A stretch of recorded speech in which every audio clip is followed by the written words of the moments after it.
Greetings and welcome back to Brown Girl.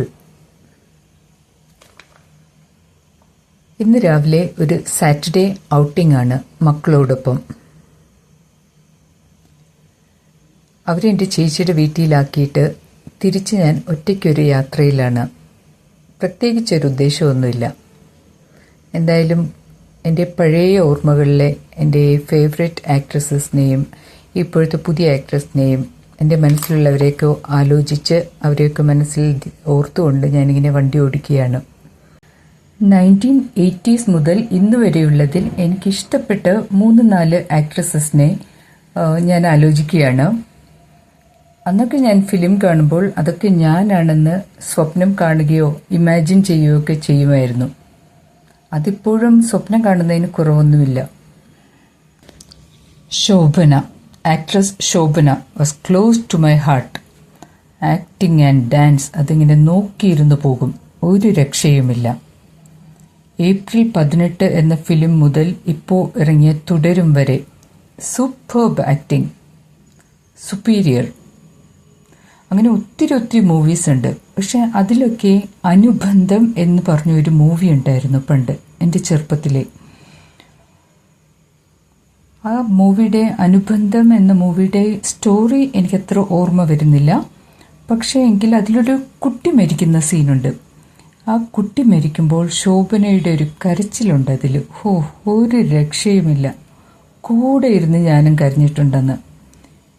ഇപ്പോഴും ഓരോ ഫിലിമിലെയും അമ്മമാരുടെ കരച്ചിൽ കാണുമ്പോൾ എനിക്ക് ശോഭന എന്ന അമ്മയുടെ ആ കരച്ചിൽ ഇന്നും ഓർമ്മ വരും. ഇന്നും മനസ്സിൽ നിന്ന് മായാതെ നിൽക്കുക ശോഭനയുടെ ആ മുഖം. Superior, no words. പ്രിയമുള്ളൊരാളാരോ വരുവാനുണ്ടെന്നു ഞാൻ വെറുതെ മോഹിക്കുമല്ലോ, എന്നും വെറുതെ മോഹിക്കുമല്ലോ. വാവ്, ഉർവശി, എന്താ പറയേണ്ടത് ഇതിനെക്കുറിച്ച്? ഒരു രക്ഷയുമില്ല കേട്ടോ. കണ്ടാലൊരു കൊമേഡിയൻ, പക്ഷേ അതല്ല കേട്ടോ. മുന്താണി മുടിച്ചു എന്ന ഫിലിം മുതൽ ഇപ്പോൾ ഇറങ്ങിയിട്ടുള്ള ഉള്ളൊഴുക്ക്, ബേബി, ഇതൊക്കെ കണ്ടിട്ടുണ്ടെങ്കിലുണ്ടല്ലോ. അതുപോലെ മിഥുനം, വാവ്, ലാൽ സലാം, സ്ഫടികം, എന്തുവാ മൂവിയുടെയൊക്കെ ഒരു അവസ്ഥ. Really I enjoyed. സ്ത്രീധനം എന്ന് പറഞ്ഞൊരു മൂവി ഉണ്ടായിരുന്നു. ആ സിനിമ ഞാൻ ഇന്നും ഓർക്കുന്നു. അതിലെ ഉർവശിയുടെ മുഖം വന്നിട്ട് എപ്പോഴും ഒരു ദുഃഖപുത്രിയാണ് അതിൽ.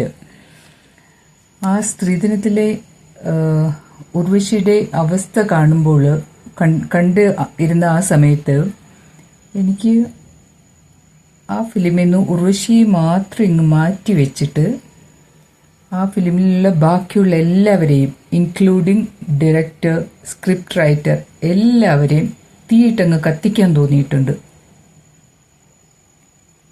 ഒരു രക്ഷയില്ല.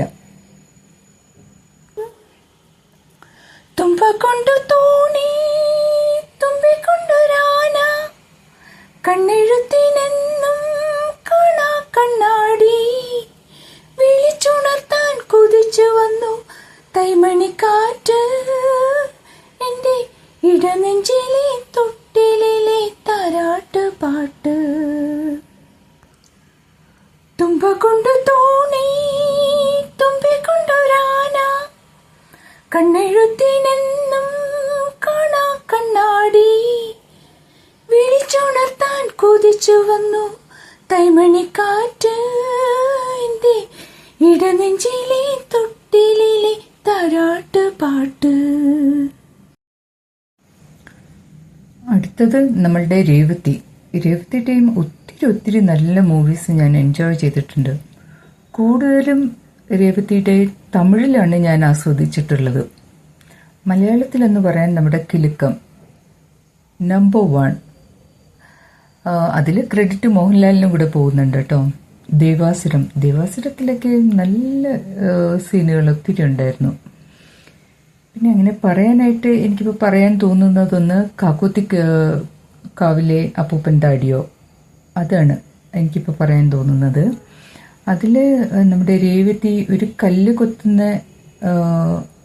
ആളായിട്ടാണ് നടക്കുന്നത്, ഒരു ധർമ്മക്കാരിയെ പോലെ. ധർമ്മക്കാരിയല്ല, കല്ല് കൊത്താൻ. ഞാൻ അതിലിങ്ങനെ ഇരുന്നാൽ കാണുമായിരുന്നു രേവതിയുടെ ആ മേക്കപ്പും കല്ലുകൊത്തുകാരിയുടെ പോലുള്ള ജീവിതം കണ്ടിട്ട് ഞാനും രേവതിയുടെ കൂടെ ഇങ്ങനെ കല്ലുകൊത്താൻ നടക്കുന്നതായിട്ട് ഞാനിങ്ങനെ ഇമാജിൻ ചെയ്യുമായിരുന്നു. അതൊക്കെ ഒരു കാലം. കണ്ണാം തുമ്പി പോരാമോ, എന്നോടിഷ്ടം കൂടാമോ, വെള്ളാം കല്ലിൻ ചില്ലും കൂടുന്നുണ്ടാക്കാം, ഉള്ളിനുള്ളിൽ താലോലിക്കാമെന്നും എന്തേ പോരാത്തൂ വാവേ വാവാച്ചി. ഇപ്പോൾ മഞ്ജു വാര്യർ, ഏതായാലും മഞ്ജു വാര്യറിന് ഇതുപോലെയുള്ള കോമ്പറ്റീറ്റേഴ്സ് ഒന്നും ഇപ്പോൾ ഇല്ല. മഞ്ജു വാര്യർ അടിച്ച് തകർക്കുകയാണിപ്പോൾ അല്ലേ. മഞ്ജു വാര്യറിന്റെ 6-ാം തമ്പുരാൻ, കണ്ണെഴുതി പൊട്ടും തൊട്ട്, ഖന്മതം, സമ്മർ ഇൻ ബദ്ലേഹം, ഇങ്ങനെ ഒത്തിരി ഒത്തിരി ഫിലിംസ്. അതുപോലെ തന്നെ ജയറാമിന്റെ കൂടെ ആന്ധ്രയിലൊരു കുതിരപ്പുറത്തിരുന്ന് ഉള്ള എന്തൊക്കെയോ ഒരു സീൻസ് ഉണ്ടായിരുന്നു. അത് ഉഗ്രനായിരുന്നു കേട്ടോ. കുതിരയല്ല, കഴുതയുടെ പുറത്തിരുന്നിട്ട് തെലുങ്ക് പറയുന്നൊരു, അതൊക്കെ നല്ല രസമായിരുന്നു. ഇപ്പോഴും അതൊക്കെ ഓർത്തിരിക്കുന്നുണ്ട്.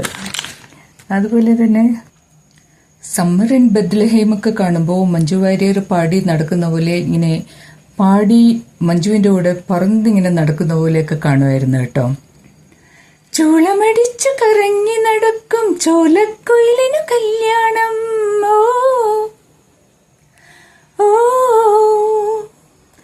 ആലിൻ കൊമ്പത്തന്തിയുറങ്ങണ റോലഞ്ഞാലിക്ക് പൂത്താലിയോ. ആ ഫിലിമിലൊക്കെ മഞ്ജുവിന്റെ കൂടെ ഇങ്ങനെ പാടി പറന്ന് നടക്കുകയായിരുന്നു ഞാൻ. പിന്നെ ഹവോൾഡാറിയോ ഒക്കെ കാണുമ്പോൾ ഞാൻ തന്നെയാണോ അവിടെ ജീവിക്കുന്നതെന്ന് എനിക്ക് തോന്നിയിട്ടുണ്ട്. ഫിലിം കണ്ടുകൊണ്ടിരിക്കുമ്പോൾ സ്വപ്നം കണ്ടത് ശരി, വണ്ടി ഓടിച്ചുകൊണ്ടിരിക്കുമ്പോൾ ഞാൻ ഇനിയും സ്വപ്നം കണ്ടാൽ ശരിയാവില്ല. എന്തായാലും എൻ്റെ ഫേവറേറ്റ് ആക്ട്രസസിന് എൻ്റെ വക ഹാറ്റ്സ് ഓഫ്. ഇനിയും നല്ല നല്ല പെർഫോമൻസുമായിട്ട് വരാൻ അവർക്കൊക്കെ സാധിക്കട്ടെ എന്ന് ഞാൻ അവർക്ക് വേണ്ടി പ്രാർത്ഥിക്കുന്നു. അതുപോലെ തന്നെ ഇത്രയും നേരം എന്നെ ക്ഷമയോട് കേട്ടിരുന്ന എൻ്റെ സ്വന്തം വ്യൂവേഴ്സിനും ഒരു ഹാറ്റ്സ് ഓഫ്, എന്നെ സഹിച്ചതിന്. So please share my videos with your friends and relatives. നിങ്ങൾക്ക് ഇതൊക്കെ ഇഷ്ടപ്പെട്ടുവെങ്കിൽ. See you all soon. Bye bye.